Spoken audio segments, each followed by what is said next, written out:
give the player more. You're up against very different enemy types. The player has a lot of optionality. They can smash and rain hell on them. Just because I have a second life doesn't mean this thing isn't about to just decimate me.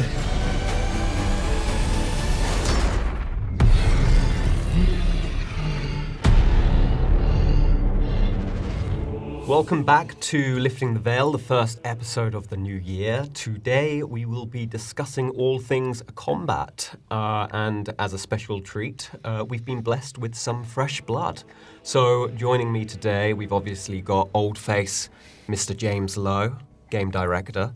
We've got Dan Regan, lead systems designer, and a man who I suspect was only hired for his name, and this is not made up. We have Alex Harkin.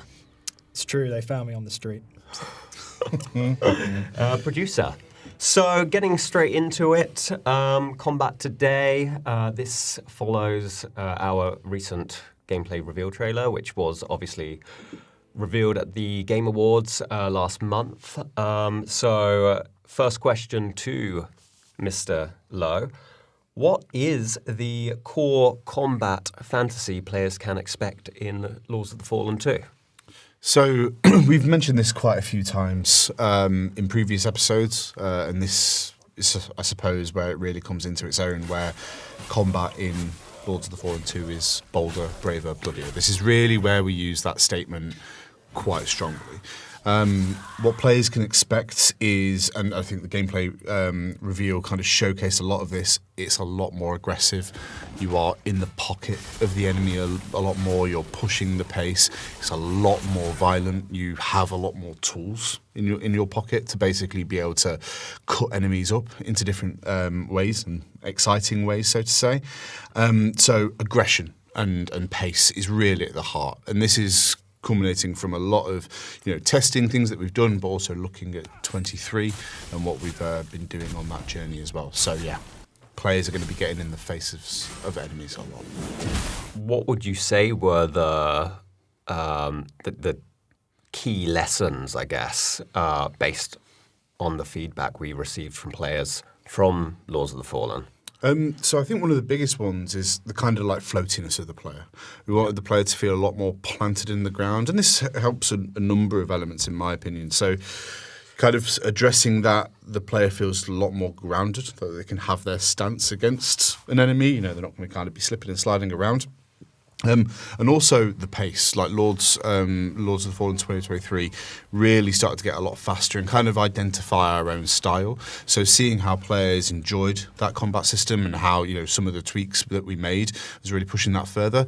We took that into Lords 2, so really going that one step further. So there's a real progression. So the lessons there have been absolutely integral for how we look at not only our combat system, but all across the game. But we've really been able to implement those lessons in a really effective way for the new game. And I think what's been key for Lords 2 is how we've had the opportunity, whether it was conscious or not, to basically use the original Lords of the Fallen as a testing ground. Yeah, completely. Yeah.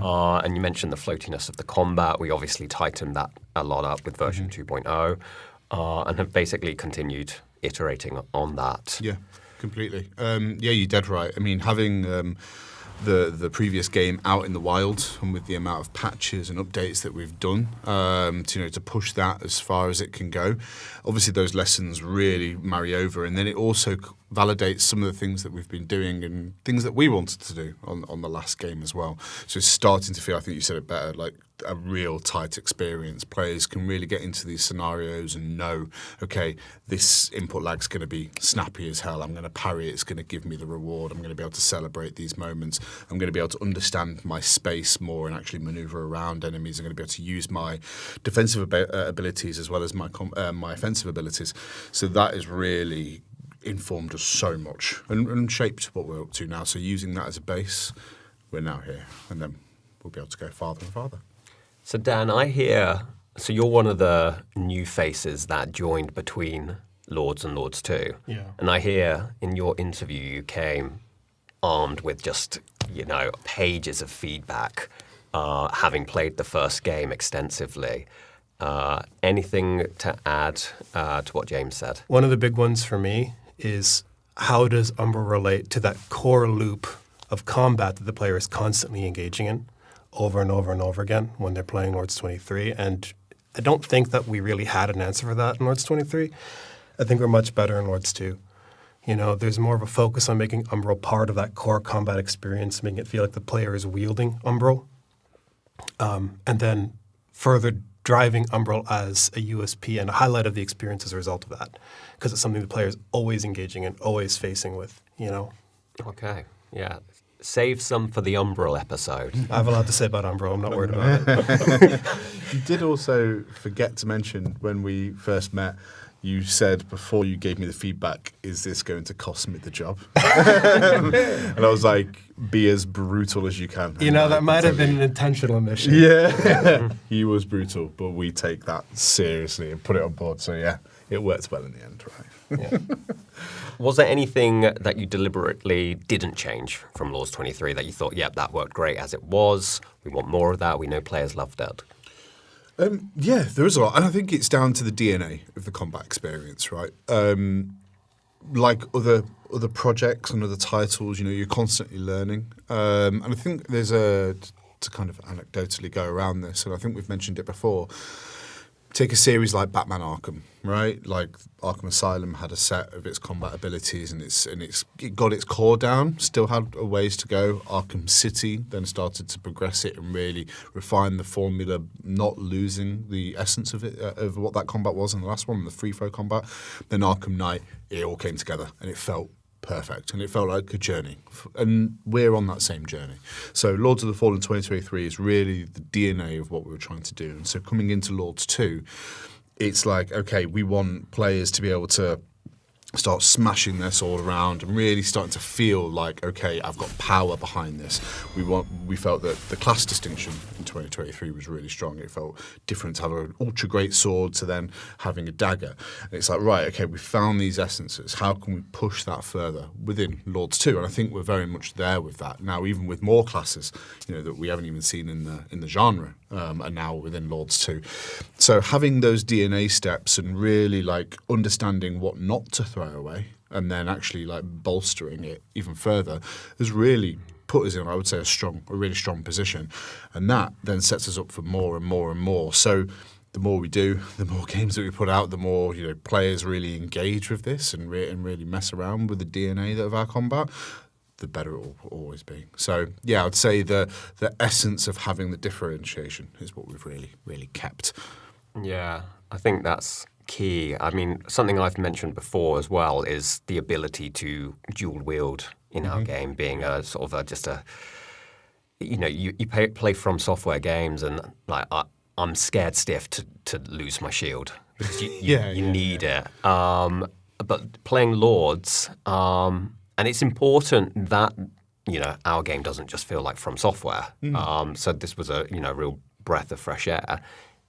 A few hours in, I realized, you know, I'm not using my shield. Like, it's still difficult, but I'm playing it differently. It's more, you know, I'm dashing more, I'm attacking more. So, you know, it didn't feel easier, but it felt different.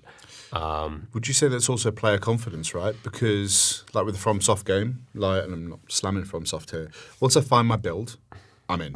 And that's probably the build I'm going to use for the entire experience, and I'm not going to really mess around with it. Whereas in Lords of the Fallen, I have a few more drives to experiment a bit more and go, do you know what? I want to try dual wielding, or you know, how does that feel?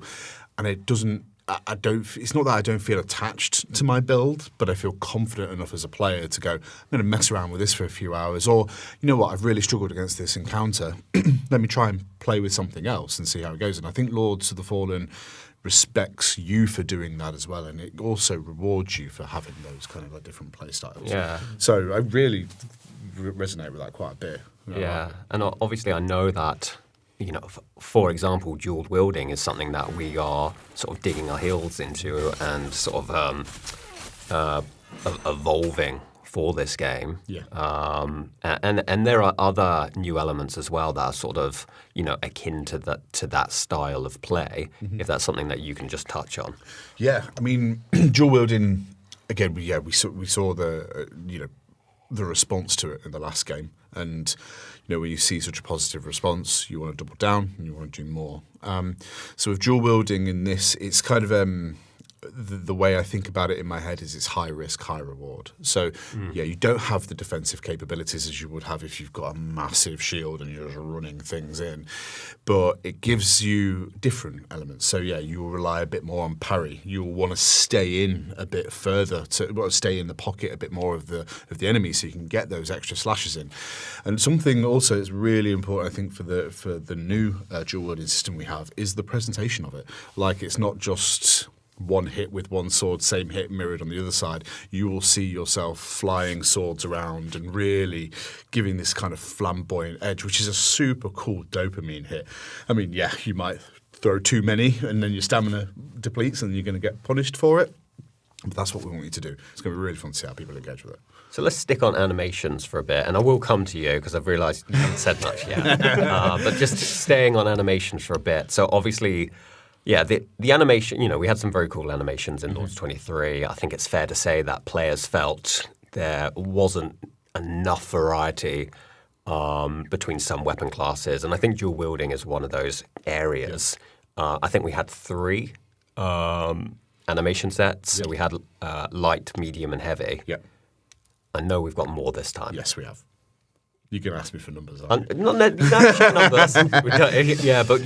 But perhaps you can elaborate on how did we choose those groupings this time? Well, I think we took a different approach to it, and a massive shout out to our animation team. Like, they are absolute badasses across the board. It's a team full of absolute legends there. So when sitting looking at what do we progress here and how do we do it, not only from this is what we want to do from a player perspective, a design perspective, but also, what can we do? Not infinite time, all that sort of stuff. We took a bit of a different approach to it, where it's not looking at just sets anymore. It's not like going, light, medium, heavy set and then done, it's all dusted. It's like, let's look at combinations. What combinations do we feel need that presentation? So I wouldn't say we've taken a set approach to how we're doing it. It's looking at the big archetypes that we have and things that some things can be shared, but not all of it. And then looking at those combinations and then finding interesting ways. So for dual wielding, I'll already throw my hat in the ring. I'm super basic here. 2 swords will do me fine. It gives me the feeling, Lord of the Rings style feeling of Aragorn flying 2 swords around, and I like that. Even though it's a bit more Essex, but looking at where we've come with this now, and that when you look at that animation set and you're not even playing it, you're just I want to give that a go, regardless if it's a really bad build or it's it's not going to be effective against all of this stuff. It looks so good, it feels so good, and then when we see this, it's right, well, that's the benchmark. Everything else has to be as cool as this, and there is no compromises on that quality at all. So there are some wild stuff that's going to come out. I'm super excited.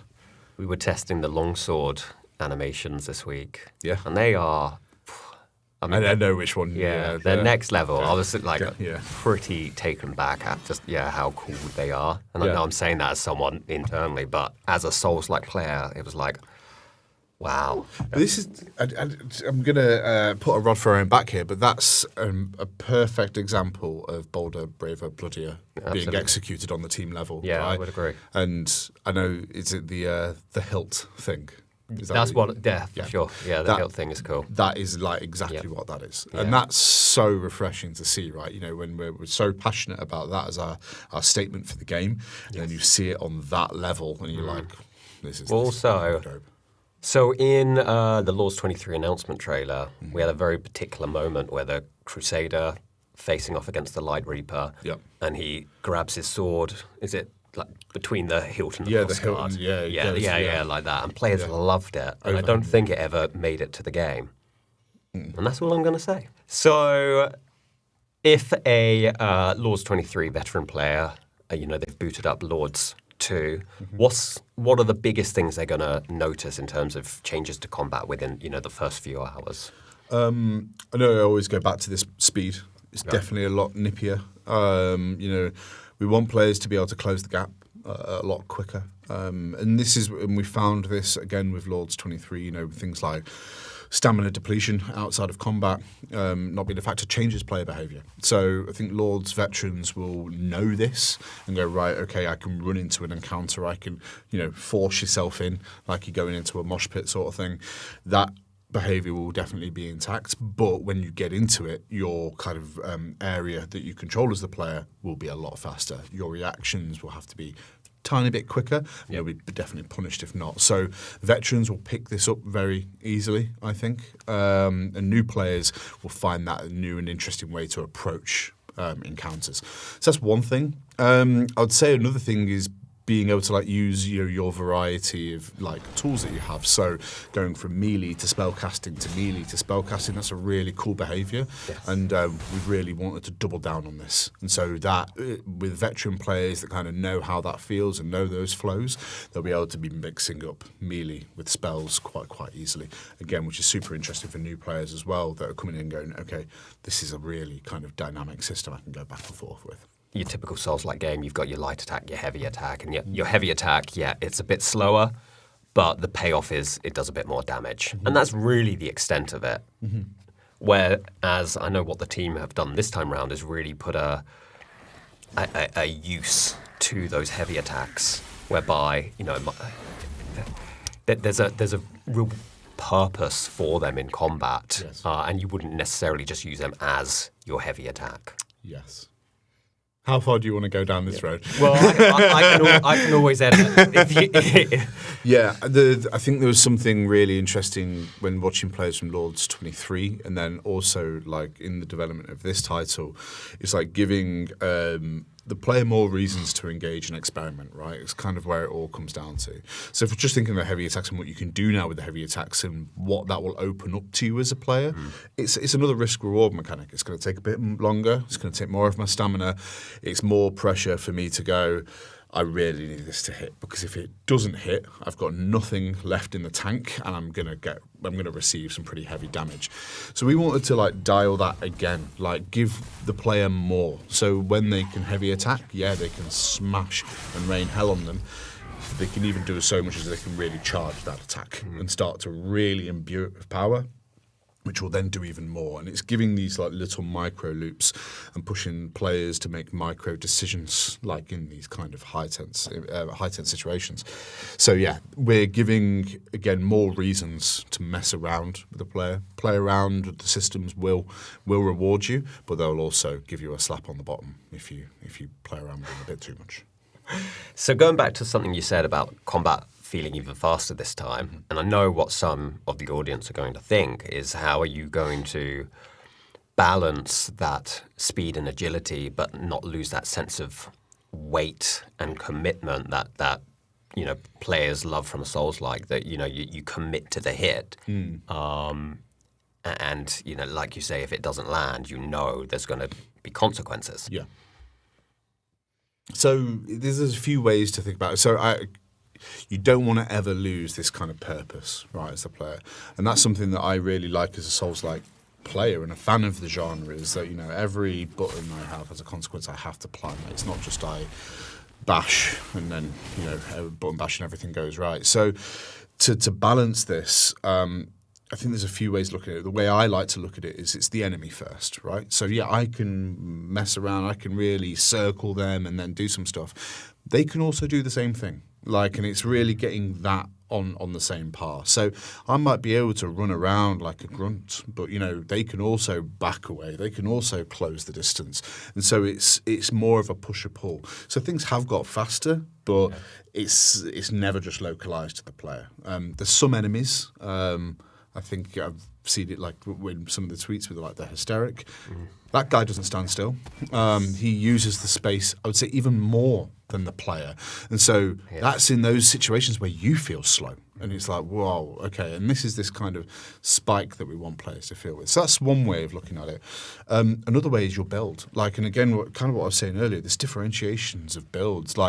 If you're running around full plate armor, very heavy, with an ultra great sword, you're not going to be running around up walls. And that's a conscious decision, right? When we're not that game. So it's the players can make conscious decisions on their speed there and go, right, okay, I now I have a slow roll, and maybe that's the play style I like, or maybe that works for this encounter.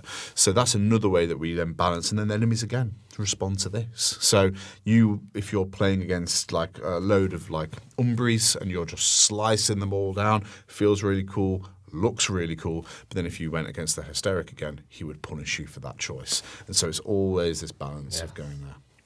I've always thought about, when I've really enjoyed some sort of battle in a Souls-like, I consider it almost like a dance. Yeah. And that it's very much like takes two to tango, and it's sort of, one person takes a foot forward, the other one takes a foot back, and I think that's when it feels at its best. Yeah, it's this like decadent dance. I think I like it. Yeah, it is cool though. Like when you're starting to be able to read their locomotion, and you feel that you've got yours down. They take 2 steps forward, you take 2 steps back, and you're foxtrotting by the end of it.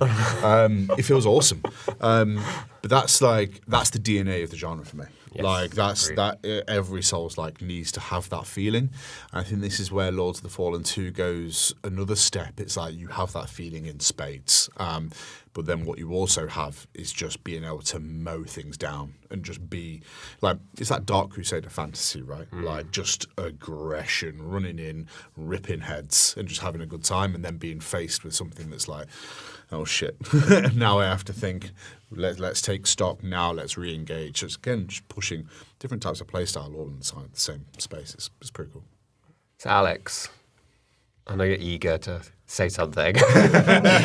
Are you a big Souls-like player? I am. Yeah. Had you played Lords of the Fallen? I did before I joined, yes. I played Lords 23 before 2.0, so I saw a lot of the changes coming in during the production cycle there. So it was intriguing to see the game continuously evolving, while obviously joining the project to work on Lords of the Fallen 2. And so, as a Souls-like player and not as a member of CI Games, what for you felt most different in terms of combat when trying out Lords 2?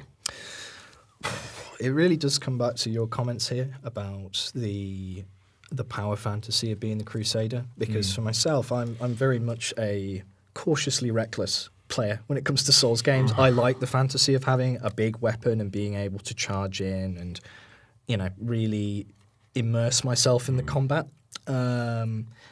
So coming from 1 to 2, having that same fantasy of, okay, here's my big weapon, whether that's an axe or an ultra greatsword, I'm going to charge straight in. I found myself being more, how should I put it? I'm trying to think of the best word for it. In Lords 23, I feel I was a bit more careful in my approach. But as I started to play, particularly in the big playtest we had for Lords 2, I feel the combat encounters definitely incentivise players to really sink their teeth in from the get-go. So I kind of let go of a lot of that caution. I threw it to the winds and just said, let's go. And you do have those moments where it's not so much that you'll be humbled, but you'll definitely get a little and be like, back off, think about it. There have been so many enemies where I'm like, well, okay, let's go, let's do this. I want to know what you're about. And then you'll be like, oh, okay, yeah, just because I have a second life doesn't mean this thing isn't about to just decimate me. And you have that moment where you back off from the foe and you kind of have that lovely, you have that couple of seconds where you're locked on and you're kind of like pacing back and forth. And I was like, okay. But still having that overall push, that gut feeling in the sequel to just get stuck straight in, that definitely was the thing that resonated with me the most. Well, I think it's interesting what you were saying because, going back to enemy variety, we know again, not necessarily one of Lords 23's strong points, definitely a strong point of Lords 2. Yeah. And we mentioned that in one of the previous episodes on enemies. But what I think that does, just playing through the first biome, for instance, every 10 minutes, you're up against very different enemy types. And that in itself has a very direct effect on combat because, Lords 23, a lot of enemies behave very similarly, by the time you're 2/3 the way through the game, you'd met everyone, you knew how to deal with everyone, so it was just sort of rinse and repeat. Whereas you're constantly having to reevaluate your approach in this game, and you come across someone new, they fight completely differently. For example, the Hysteric, very signature combat style, Yeah. which is not like anyone else in the game, and you have to completely change up. You know, it's not just a case of just like, you know, run, attack, dodge, attack. It's you've got to be thinking, which is great. So there's something also to add to that. It's that's in Axiom, like Yes. and then in Umbral it's the same vibe, Yes, right? So absolutely. if you're one of those veteran players that can really hammer it in Axiom and not have to use your second life, just remember that you'll have maybe missed some intros for what's going on in Umbral. So no matter how comfortable you get with all the enemies that we're going to present to you across all of the different biomes and worlds that you'll explore, Umbral's also constantly following you there, and there is some nasty stuff. I will not say any more on that because I like I want to see people really see it in its perfect way. But yeah, having that new enemy every 10 minutes, yeah, it's a lot going on. It's cool. Okay, so let's name drop a few sexy new features that players can expect when it comes to combat in Lords 2. Let's name drop some features. I think let's start easy, right? I think everyone saw in the gameplay reveal there's some pretty wild maneuvers coming in from the player. So executions is probably the biggest one. We won't talk about all of that because I think there's some things that we still want to kind of showcase in the perfect light and really kind of let the footage speak for itself. But yeah, you are really dicing enemies across on this one. And that was a massive thing for us in the project as a whole. Like, again, going back to the Bolder, Braver, Bloodier, there's, I think, the Dark Enchantress stamping on the head, like, you know, things like this. We want that player to have that hit of like, I've got this massive encounter, I fought long and hard, and now I'm going to dice you into pieces in the most aggressive way possible. You know, jump into the side, taking an arm off, and then scythe into the neck. Those kind of moments, that's a big element of combat now. So how to execute, when to execute, and should I execute? So that's the easiest one. The gameplay reveal did a very nice job in showing that in some interesting lights. And something I think we can say on executions without, like you say, giving too much away, as we could probably do an entire episode on executions. But I think, you know, if any player's sort of concern that they might just be this visual element, as you get in some games, and don't really necessarily add a new dimension to combat, I think we can safely say that won't be the case. There is nothing in Lords of the Fallen that's just there for being there. It has to have always, again, it's a Souls-like. It's all about risk-reward. So everything you do will have an impact, and there's a choice that the player will have to make. And is that choice good or is it bad? That's what they'll have to see. But yeah, nothing's there just for the sake of it being there. Okay. Jump attacks. Yeah. We have jump attacks. Yes. So, yeah, we obviously added the jump late to Lords 23, and I've mentioned this before. Jumps just were not a thing in Souls-likes. The game was, you know, very far through development. Elden Ring comes out, oh yeah, jumps are a thing in Souls-likes. now. And it was too late to add it to that, you know, at that point. Plus, you know, you can't just add a jump to a game because suddenly players can get to places where they shouldn't have been able to get to, and that, you know, can break the game. So it took us a while to eventually add jump. But then, you know, the jump attacks never really felt like jump attacks. Yeah. Again, for the same reason, the combat scenarios and the enemy AI just wasn't really built for. No. Yeah. So talk to me about jump attacks. Yeah, I mean, well, let's start from the basics there. I think you primed that great with, you know, Elden Ring came out with, you know, during the development of Lords 23, and then you're trying to basically fix the plane as you're flying it, which is not good when it's those integral systems. Like that's always a dangerous thing to do, and you don't want to break anything along the way. With this project, jump has been in from day one. Yes. That's already a big win. Like, so, okay, players can jump. So when we just think of a level design, world traversal sort of perspective, we know the limitations there. We know our metrics. We know what we want players to do and what we want players not to do when it comes to jumping. But then, yeah, jumping attacks. Elden Ring did a lot for us there as well. Like, they showed us what jumping attacks can do and, you know, what they also shouldn't do. So jumping attacks, being able to throw yourself off a ledge and just come raining down terror, that is what we want. That's the fantasy of the combat as well. It's aggression, right? So If I see those opportunities and the level design presents that opportunity for me to get one leg up in combat where I can cause mass damage by jumping and planting my sword in the floor, then yeah, let's take it. So yeah, we'll have dedicated attacks for jumping and people that want to get some airtime. And I think why jump attacks are perhaps more integral to Lords of the Fallen. So when I played Elden Ring, it was such a welcome change of pace. Usually you'd back away from an enemy and then you'd have to, back forward again. Yeah. And that was somewhat slow, whereas this meant I could roll back and then jump straight Close the back. gap. Yeah, exactly. Close the gap immediately. And obviously, we talk a lot about aggressive play style. You're right back in the action immediately. There's no respite, basically. Yeah. Which Elden Ring, it was awesome. It was a bit of a shock for Elden Ring to go that way. I mean, is it a shock? I mean, I'm a Sekiro guy, right? I think I've said that more than once. That's my go-to. Yes. But you can see a lot of those learnings from that. Being able to jump back in. I mean, I always have a benchmark in my head for gap closing, which isn't a Souls-like. It's like Ninja Gaiden, really cool gap closing maneuvers where you can jump and then spin and you just wipe a few enemies out, but you feel like, okay, I've re-engaged, I have a new lease of life, I'm going to try this again. And that's kind of the vibe that we want to hit, where it's like a mental reset, a combat reset of okay, I've been back in, I'm jumping back in, and now I can start to really get some flows. It also goes back to that dance element, right? I Yeah. mean, if you can get right back to where the enemy is, then you can continue the foxtrot. Yeah. Well, if you've rolled 20 meters away from the enemy and now you have to catch a bus to get back to where they are, it takes you out of the flow of combat. So I think those gap closers are a really important but underappreciated part of combat. Yeah, I agree completely.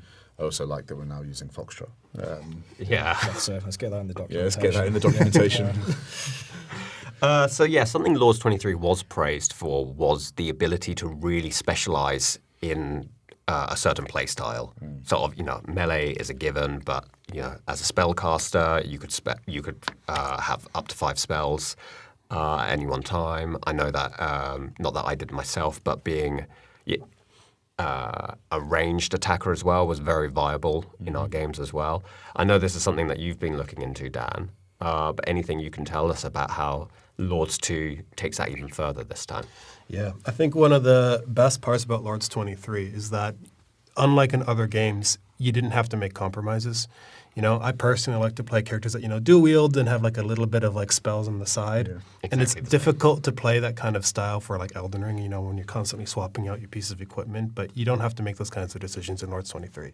So we're trying to make it easier to go into and out of a spellcasting stance from melee and really get players flowing seamlessly between the range stance and their melee stance so that they can integrate both of those styles of play into their combat loops without having to necessarily fiddle around on the controller and fight for control of the lamp too. The player has a lot of optionality.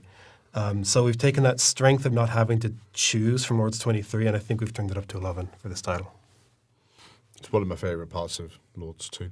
It really is being able to have that variety. And when you find yourself in those moments of just slash, pull a catalyst out, throw a spell out, then go back and then actually launch a javelin, it feels like I'm tooled, right? It's like I'm just built for war, essentially, and I've got all of these things to mess around with. So it's a really, really cool, it's a new flow of Souls-like combat that I've not seen, which I feel is really interesting.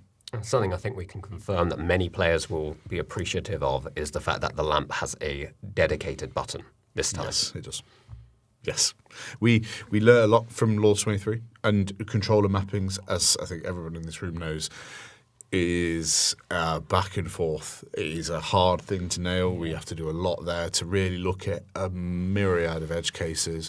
Yeah. Luckily for us, we do have Lords 23 as a base, right? So we know what players really liked. We know what they didn't like so much. But we feel that we are pushing it forward this time. I mean, especially in this game where the player has so many options available to them and there are only so many buttons on the controller. It takes some time to get this right. Yeah. We're still working on it, but I'm really hopeful that it's going to be good. Yeah. But when we have these chats and we're going back and forth about layouts, I mean, we all share the same opinions of what we don't want players to have. I hate spider handing like across the controller and Yeah. weird configurations, especially in Souls-likes, where it's just like it feels like I'm trying to crack a safe just to get sprint running. That's the cardinal sin for me. Yeah. To the claw, just to run. Just the claw. I don't get it. I never have got it. Right. So we all have those kind of, we're all on the same page with those things, and we want to solve those things. And yes, I think we've got something pretty cool coming where people are going to feel, the controller, you just flow around it rather than having to work against it. Okay, let's end on a fun one then. So I know a lot of players are excited about this, as we've teased it a number of times. What can you tell us about the new Scythe weapon class? My favourite weapon class.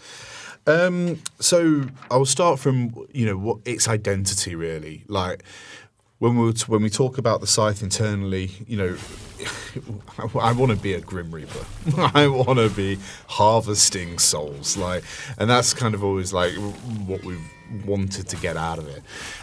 So with the Scythe, I mean, not only the weapon, but also kind of having a build around it. It's very much about area control. And you can literally be carving multiple enemies out, moving yourself around the space, and really being able to dominate an area. The one thing that Scythe also has is it can be very honed in on one target as well. So it's quite a multi-tool, but it really depends how you want to play with it. So you can really face off against a big enemy and just start reaping, but you can really go against these big hordes and just really carve them all into pieces.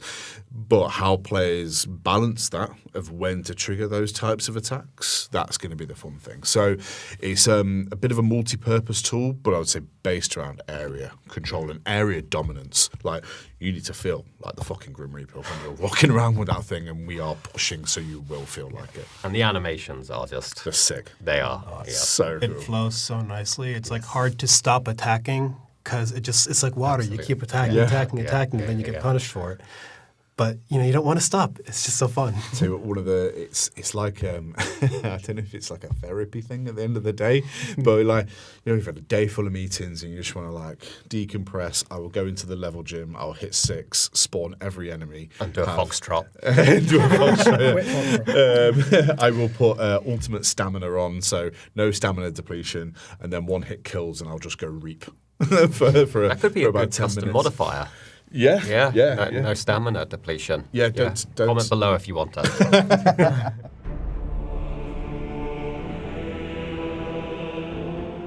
That brings us to Under the Lamplight. This is our section of each monthly video where we answer your questions. So, first question comes from White Zet. The first game had a lot of narrow hallways and roads, making most areas feel narrow and small. Does the sequel have more wide areas? Yes, there's a lot more contrast in space across the entire game this time. You will still have those corridors where you have to think and you don't know what's behind them, and you're like, well, I need to really take this, but that will usually lead to a bit of an expansive arena. And that's a really big lesson that was taken away from 2023. It's like having a cool space, it's fine, but it needs to work with your encounter. So our combat team and our level design team work in lockstep in really crafting these areas. So every space is built for a battle, which is super, super fun to see. And even teasing, like I said, like going down a corridor and not knowing what's around the corner, you will then get to a space where it's like, okay, I can really open up here and do some stuff. Also, to even go one step further, the world is a lot more wide. It's a bit more wide angle. You know, when you see in those films where it has the cinema bars and then it kind of like opens up. Yes. Sinners being my main reference there recently. That's kind of like Lords 2. Like, Lords 23 had those cinema bars and now it's just slowly gone up and now the space is bigger. It's on IMAX. So vistas are farther, and when you have big vistas, you have big space. Good answer. So, question 2 comes from Identity Theft 23. They ask, will there be spells/incantations revolving around the moon/night? I want to be a moon knight. Okay. Yeah, you'll be a moon knight. I wouldn't suggest it. I wouldn't want to be. I wouldn't want to be a moon knight. Law-wise, bad idea. But you will. The Moon Knight's spellcasting class is possibly one of my favourites, and you're going to be able to do some really cool stuff But they'll also be able to do some pretty rough stuff to you.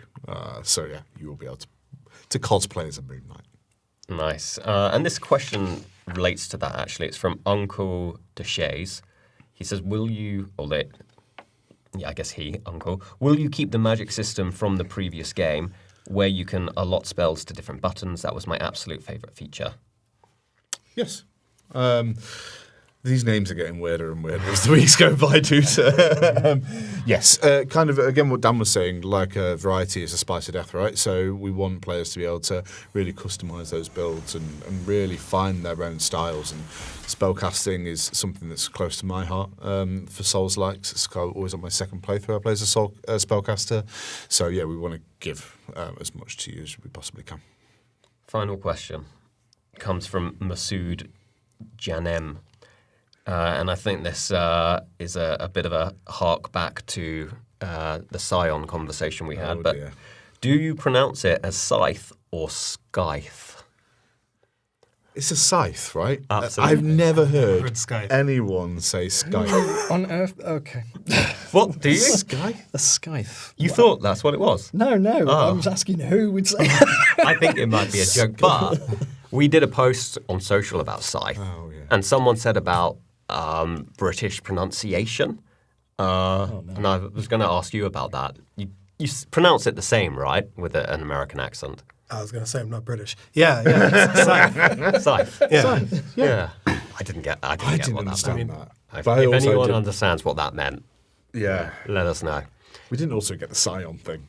No, I mean, To be David honest. was the only one who thought Scion. Yeah, he's probably still around somewhere saying Scion. So that's it for today's episode. Thanks for joining. Next month is going to be another biggie. We're going to be bringing back some familiar faces, and we will be discussing all things Umbral. Don't miss it.